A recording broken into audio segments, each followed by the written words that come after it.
What is the best case if you just picked a fight with the wrong person that you've witnessed? It wasn't a person, it was an insurance company.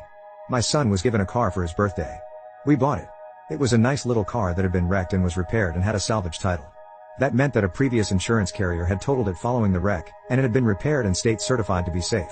Anyway, he had been driving it for several months to school and to work after school. One day he was on his way to work and came to a stop sign. Stopped, ensured the traffic was clear and went to make a left turn. Older lady than him, he was 17, she was 36, had stopped at the opposite stop sign and gunned it, hitting my son's car in the back quarter panel and rear door on the passenger side. He called me and I went to the scene.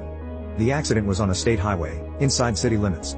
I had the option to have the highway patrol called to work the accident, however I decided to just let the local police work it. I spoke with a lady and she was all apologetic and saying she'd take it off. Yeah, right. She took care of it all right. She whines and said that it wasn't her fault, that kid just stomped on the gas and caused the accident.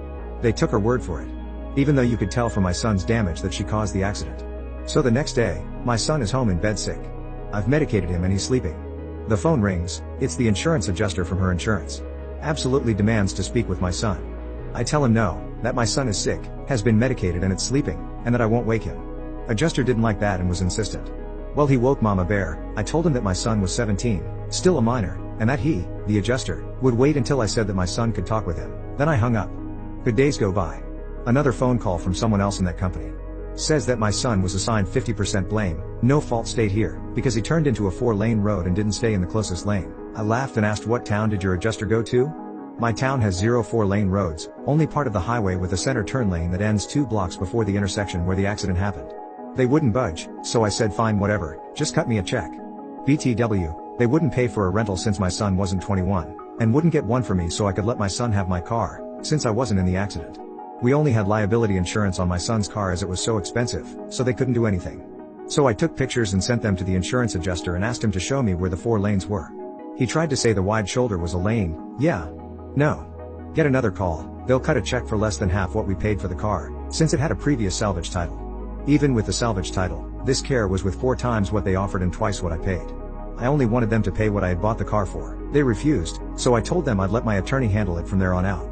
That gal said, go ahead, we hear that all the time. I said that fine, but do you hear this? I'm the biggest bitch in the state and I mean what I say. She started sputtering and I just hung up. We engage our attorney. The vehicle was towed to an indoor storage facility, the window was busted and the interior would have been exposed to weather.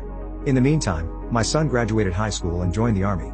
After several months our attorney calls and says that the insurance company wants me to release the car to them as it's racking up a huge bill. I asked if they were giving me what I wanted. He said no, they'd only come up to about 3/4 of my demands. I laughed and said no. Another few months go by. Now my son has graduated basic and is almost finished with his advanced training and is days away from getting married. Insurance is whining about the storage fees again. Again they don't want to pay. Of course once I hired our attorney, the suit included the insurance paying my attorney as well as the storage fees and the original cost of the car. So again I say no. I got a call from the storage facility. There was a tow truck there for the car. I drove there and told the driver nope, you can't have it. He tried to say that he had orders to impound it. I laughed when I called my attorney. So now it's been over 2 years since the accident. My son and his wife are in Germany. I got a call from my attorney. He's laughing his ass off.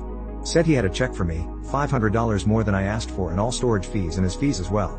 Said the person he had been dealing with was whining about how hard I was to deal with and that I should have compromised sooner.